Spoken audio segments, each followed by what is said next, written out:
For some reason, video games are one of the most underutilized art forms, which is surprising because they're also the most interactive and personalized mediums as well. Not to say there aren't some truly incredible works of art in gaming, because that would just be a straight up lie, but video games haven't really been treated as such, especially in the last few years. Some games are able to invoke emotion into a player that you can't get from any other medium. But mostly, gaming is just seen as a way to kill time or blow off some steam after a long day. Now, there definitely isn't anything wrong with that, but it's nice when we stumble across a game that feels as though it belongs in an art gallery. That's why I am so incredibly blown away by Celeste. If you're a fan of indie games, this is probably not the first time you've heard about Celeste. It's a game developed by only 7 people, and it's now considered one of the greatest games of all time. I had heard about Celeste years ago, and this week I decided to finally give it a try, and after completing it, I can safely say that I have never played anything quite like it. The gameplay is out of this world, there are so many ideas that are completely out of the box and fresh, but most of all, Celeste made me feel such incredibly powerful emotions that, in my experience, a video game hasn't achieved before. So I won't keep you waiting any longer. I hope you enjoy my review of Celeste. Celeste is the story of a girl and her determination to scale a mountain.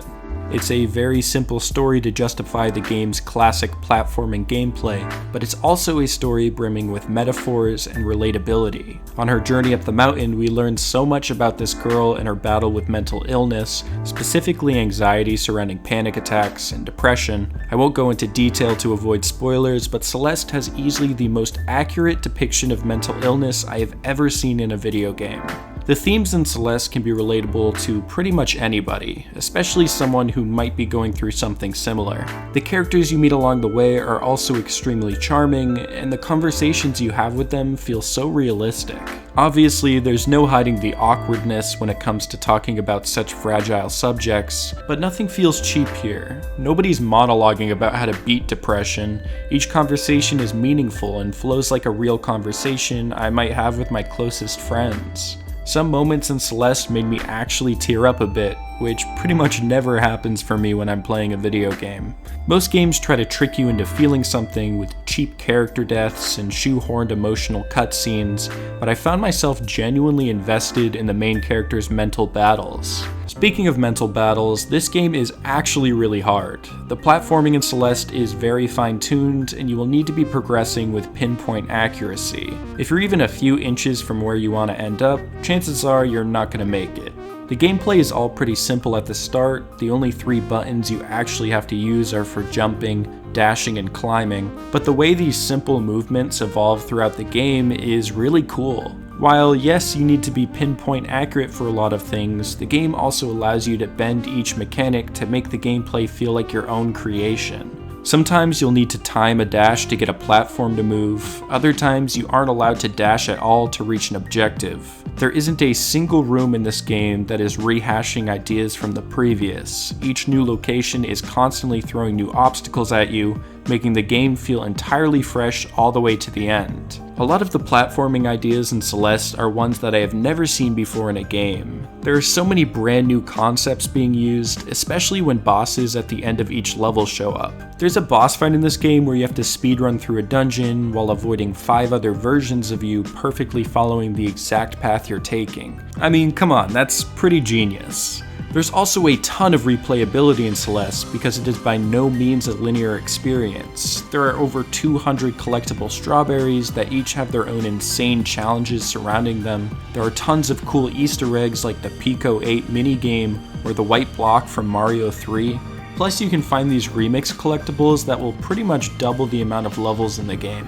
As painful as it is to die 100 times to the same obstacle over and over again, the rewarding feeling of completing a small challenge is just the burst you need to keep going on. In a lot of ways, the journey up Celeste Mountain isn't too far off from the main character's own struggles. Every time you feel stuck on a new platforming section, you feel this determination to keep going on because, well, you already made it this far, which is kind of the point.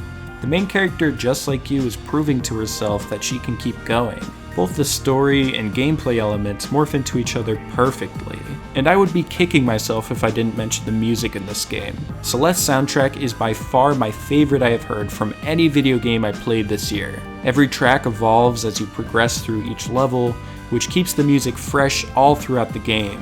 I would say if you like the subtle yet sporadic sounds of Breath of the Wild soundtrack, the peaceful and serene tones of Minecraft, or the atmosphere and ambience of Donkey Kong Country music, you are going to fall in love with Celeste's incredible instrumentals. Celeste is truly a work of art in its purest form. If you're looking for a game to take you on an emotional roller coaster, this is hands down the game for you. Celeste is a breathtaking experience, and although it took me only 10 hours to run through the main story, the replayability will keep me coming back, which is why it is the second game on my channel to receive a score of 10 out of 10. And on a more serious note, if you yourself are going through a hard time and don't know where to put your energy, this game could be a great way to cope with that. But if I had one word of advice, it's always best to talk to somebody. You would be surprised how many people out there want nothing more than to help you take control of whatever you got going on. If you still feel like nobody is there for you, I put some resources in the description down below that should be able to help you. Take care of yourself, guys. Put yourself first. There is nothing more important than your mental health. And with that, I hope you have a great rest of your day, and I'll see you guys next time.